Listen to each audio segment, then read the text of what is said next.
Hola, Hola, doctor. Hola, Contralor. sí, ¿qué tal Marta? ¿Qué tal Nico? ¿Cómo están? Bien, Muy bien, bien, doctor. por aquí, por suerte. Y bueno, de alguna forma también ansiosos por conocer detalles de lo que fue esta reunión y sobre todo la firma de un convenio. ¿En qué va a consistir todo esto? Si es que se puede comentar, doctor. Sí, hace más o menos 3 meses el presidente de la República había convocado a una cumbre de todos los poderes del Estado y de los organismos extrapoder, no sé si recuerdan, Ujú. y en ese acontecimiento nos habíamos comprometido a conformar una mesa técnica donde podamos aportar cada uno una propuesta para tratar de mejorar toda la política de integridad, transparencia y lucha contra la corrupción en nuestro país. De manera a que se configure un ecosistema de control, que no sea solamente el Poder Ejecutivo planteando por su lado, la Contraloría por otro lado, el Ministerio Público y el Poder Judicial. Entonces, en esa estrategia que se había hecho, durante 3 meses, todos los técnicos de nuestras instituciones se sentaron en una mesa y plantearon ideas. Y esas ideas fueron transcritas en una estrategia nacional que consta de 4 ejes, 16 subtemas y 42 iniciativas. Cada una de estas iniciativas son verdaderos cambios significativos para todos los poderes del Estado. Puntualmente, de las 42, 3 son las que le competen a la Contraloría, que tienen que ver con una ley de integridad pública y prevención de la corrupción. Por otro lado, una transformación digital de la Contraloría, de forma que la Contraloría haga controles concurrentes, utilizando herramientas tecnológicas. Y por último, mejorar nuestra capacidad para realizar exámenes de correspondencia con un convenio con el MITIC, donde se va a desarrollar un software que pueda migrar la información patrimonial de los funcionarios públicos y cumplir con este trabajo que es tan necesario de hacerle a todos los funcionarios públicos un examen de forma permanente y de forma general, que no sea ya por muestreo o por casos puntuales, sino que se le puede hacer a todos al entrar y al salir de los cargos públicos.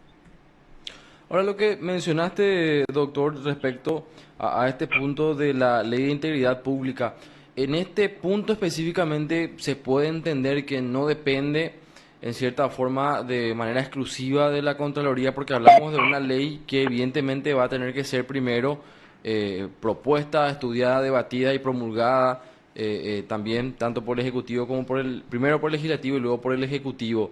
O sea, hablamos de que evidentemente se necesita también de una suerte de iniciativa o voluntad de parte del sector político. No, la mayoría de las iniciativas requieren de una legislación.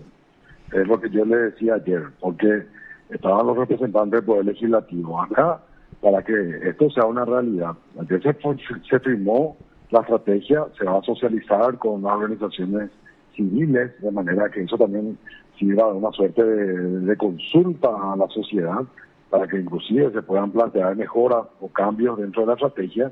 Pero para que esto sea realidad, hace falta que el poder político asuma su responsabilidad, porque hay algunos cambios que son verdaderos cambios importantes al sistema, especialmente, por ejemplo, lo que tiene que ver con el sistema de salud, con el sistema educativo, el cambio de la ley de FONACIE, el cambio de la ley de alimentación escolar, la digitalización del MEC.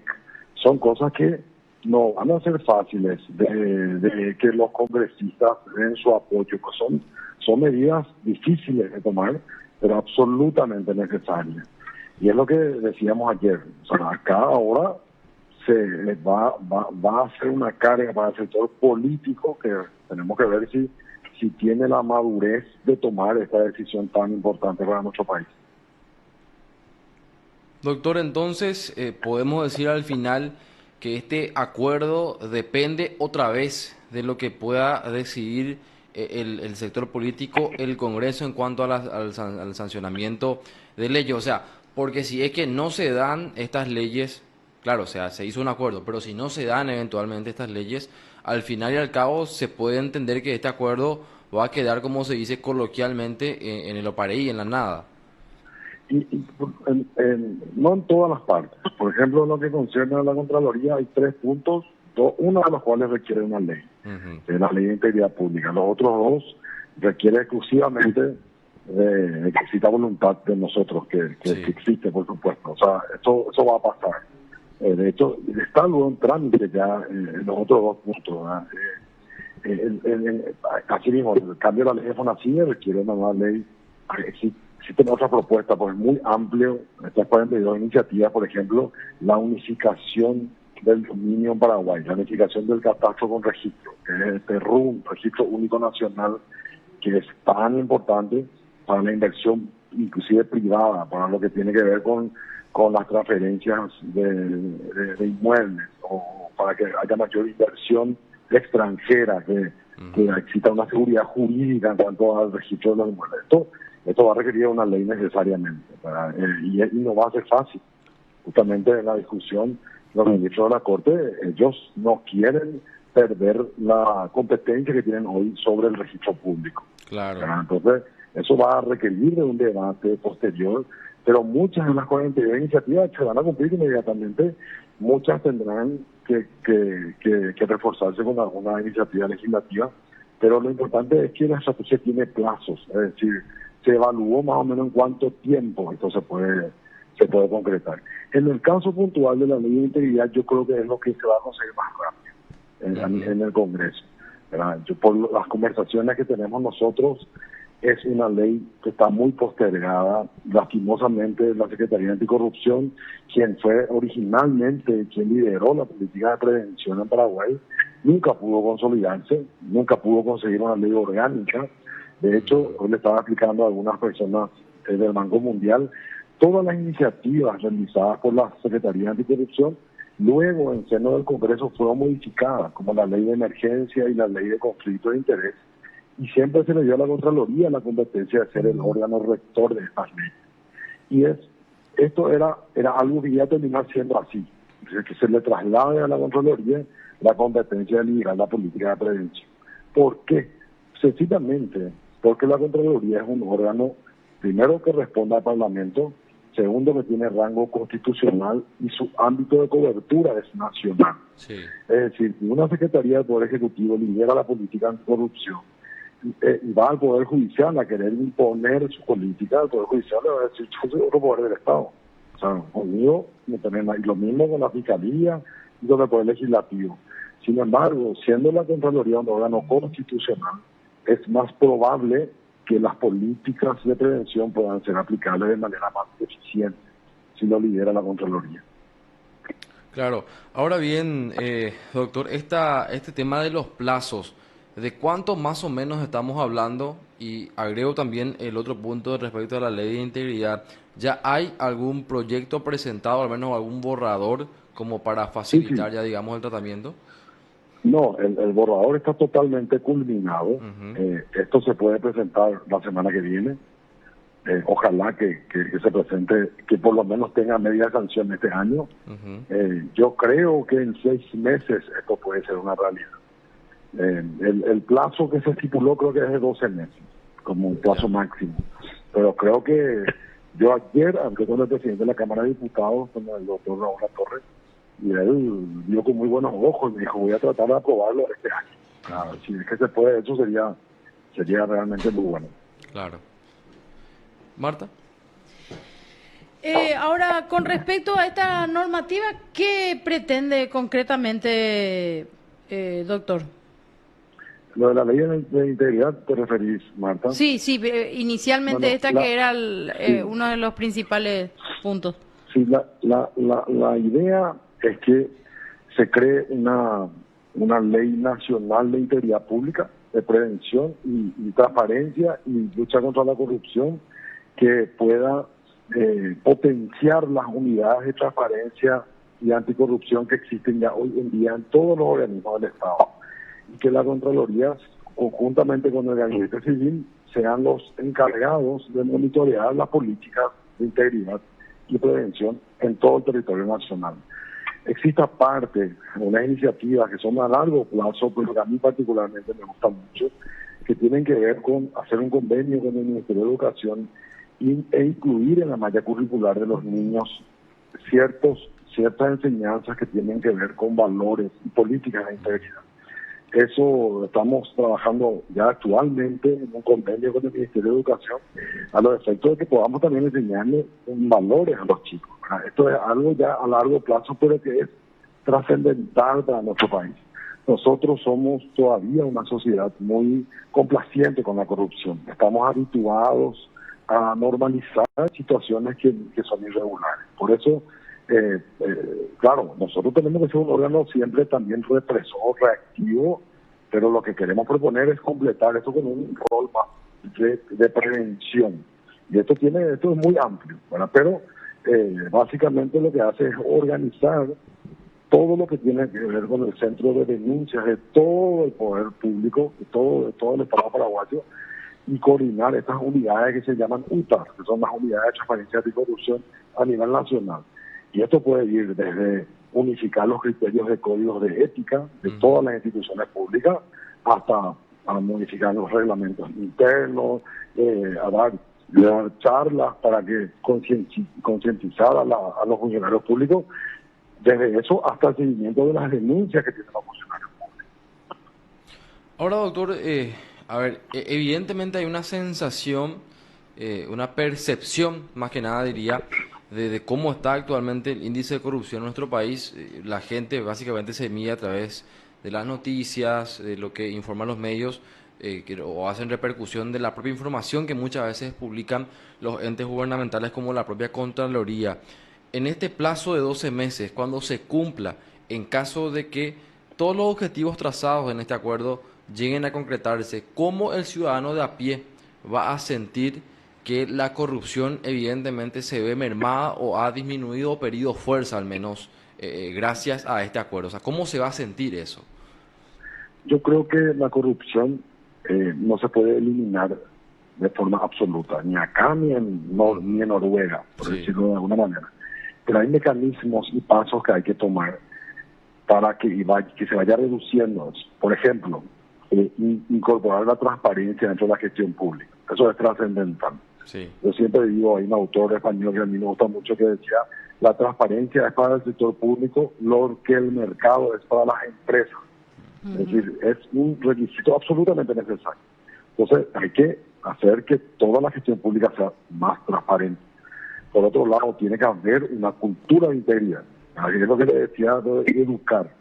Esto se tiene que permear en que se eduque a la gente, a reclamar mejor, a denunciar más, muchas veces hacer los propios contralores en la ciudadanía, la participación ciudadana, en la ciudadanía participa activamente en controlarle a sus autoridades y a controlar el buen uso del dinero público. Bueno, tomando todas estas medidas, yo estoy seguro que la percepción que va a tener la ciudadanía sobre la corrupción va a reducir. Y doy un ejemplo. Cuando yo estaba estudiando en la Facultad de Derecho, acceder a una información pública era absolutamente imposible. Absolutamente. ¿Cuánto gana el profesor, o el rector, o el decano? Era absolutamente imposible. Eso, con una ley en el 2013, ley de acceso a la información pública, se cambió y toda esa información se volvió pública. Luego, saber cuánto era el patrimonio de un funcionario público era absolutamente imposible, solamente con orden judicial. Cuando se publica eso, hoy en día desde el teléfono vos podés ver exactamente cuál es mi patrimonio ahora mismo desde tu celular. Sí. Esas pequeñas medidas hacen que la gente diga, mejoraron las cosas. Hay más transparencia, o sea, obviamente el camino por recorrer es enorme, pero si nosotros logramos instaurar esta estrategia que para mí es muy completa, ojalá sea una realidad, que hacer un llamado al sector político, en especial al sector político oficialista, que hoy tiene una mayoría en el Congreso. O sea, tienen que aprovechar esto para pasar todas estas leyes y que sea realmente un cambio que termine beneficiando la calidad de vida de la gente.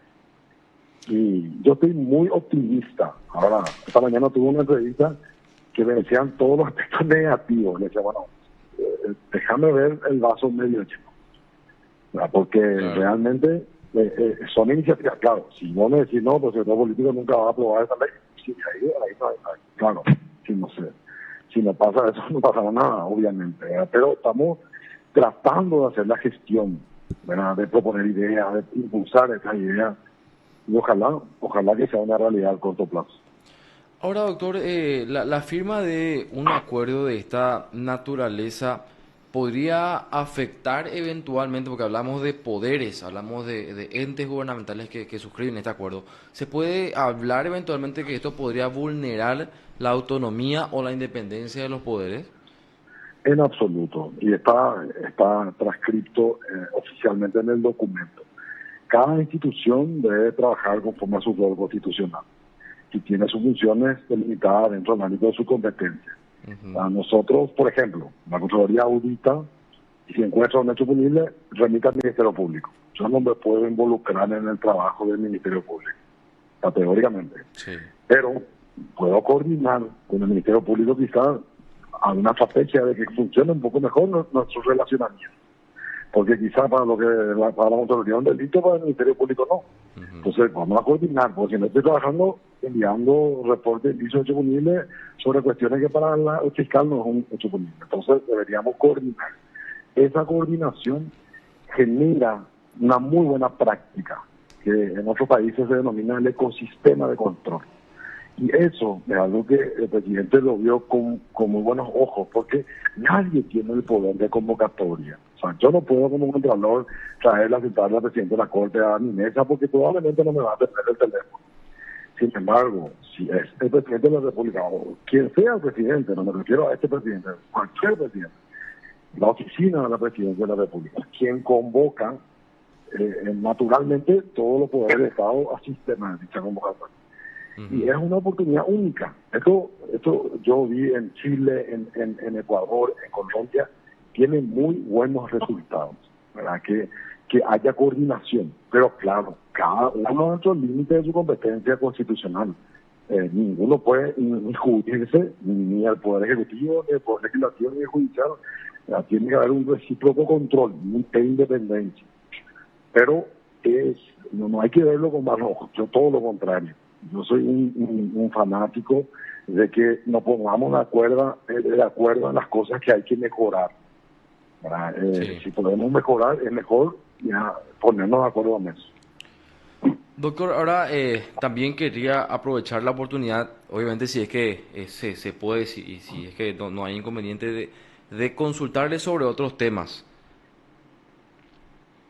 Te escucho, Nico. Sí, doctor, respecto a esto que se habría tocado ya con la Corte en su momento, esto de los informes sobre exámenes de correspondencia, estos exámenes de correspondencia a fiscales, jueces e incluso ministros de Corte, que se habían hablado en su momento para la confirmación y demás, de jueces y fiscales principalmente, ¿cómo quedó al final ese tema, Contralor? Estamos trabajando, creo que ahora están culminándose 20 exámenes que para la semana que viene están para correr el traslado de las observaciones a los funcionarios públicos y seguramente en 2 semanas más van a salir esos exámenes. Pero aprovecho el punto que me están tocando. Históricamente la Contraloría hacía, 15 exámenes por año. Sí. Normalmente cuando el Ministerio Público somos solicitados, cuando había un medio de prensa que destapaba un escándalo de enriquecimiento de algún funcionario público. Cuando yo ingresé, me comprometí a hacer 1.200, me acuerdo que habíamos iniciado. Y sacamos más o menos 200, 300 por año. ¿Eso por qué? Porque la Contraloría no tiene la información patrimonial, no tiene acceso directo a la información patrimonial. Nosotros libramos oficio y solicitamos del registro público, del sistema bancario, de tributaciones, de Hacienda, hoy Ministerio de Economía, necesitamos los datos y nos envían caso por caso el promedio de remisiones de 6 meses a un año. El promedio.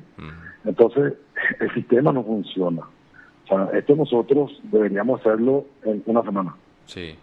Y deberíamos hacerlo a todos. No por un muestreo. Esto en Chile se le hace al 100%, a todos. O sea, vos, Nico, te vas a entrar en un cargo público, al salir se te hace sí o sí. O sea, no es quizás te toque, quizás no. Y esta propuesta, que fue para mí la más difícil de introducir, ya obliga que se le haga a todos, ¿verdad? Entonces, todos vamos a tener que rendir cuenta de nuestro patrimonio al salir de un cargo público. Y eso es trascendental. Te respondo, vamos a sacarle probablemente de 20 o 30 de 100 años, pero claro, eso es súper insuficiente. Es mucho más de lo que se hacía, pero no, o sea, hay que hacerle a todos, Claro. especialmente los que están concursando, porque como dijo un ministro de la Corte, ¿cómo puede ser que se le confirme a un magistrado que se enriqueció en su cargo? ¿Verdad? Totalmente. Ahora, doctor, y obviamente uno se queda con la consulta, con la duda, esto queda en la nebulosa. O sea, ¿qué se tiene que hacer para acelerar esto? Decías, no funciona el sistema. Se busca muchas veces firmar convenios, pero ¿qué pasa con eso? Porque recuerdo que se había firmado también un convenio con la Corte para ver y agilizar con registros públicos, registro del automotor. En ese caso particular no sé si avanzó, pero evidentemente hace falta esto ampliar a otras instituciones también para poder agilizar esto, doctor. No, y la solución que encontramos es hacer este convenio con el MITIC, porque el MITIC tiene acceso a la información. Como existe un proyecto de transformación digital del Estado paraguayo, ellos ya hace años vienen accediendo a la información pública. Entonces, como no funcionó lo del convenio de la Corte, porque finalmente no nos dieron acceso directo a la información, y tenemos que pedir con más de 27 instituciones públicas, encontramos nosotros que esta puede ser una estrategia, ¿verdad? Entrar a través del MITIC, ellos ya tienen la información. Entonces, yo creo que este es el camino, ¿verdad?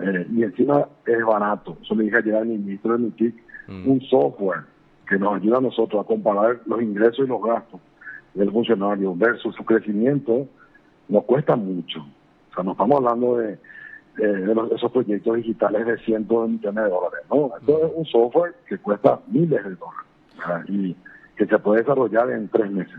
O sea, se puede afirmar, se puede decir entonces ahora, Contralor, que ya se va a trabajar sobre la base de una propuesta para un convenio con el MITIC para poder acelerar el estudio de exámenes de correspondencia. Categóricamente.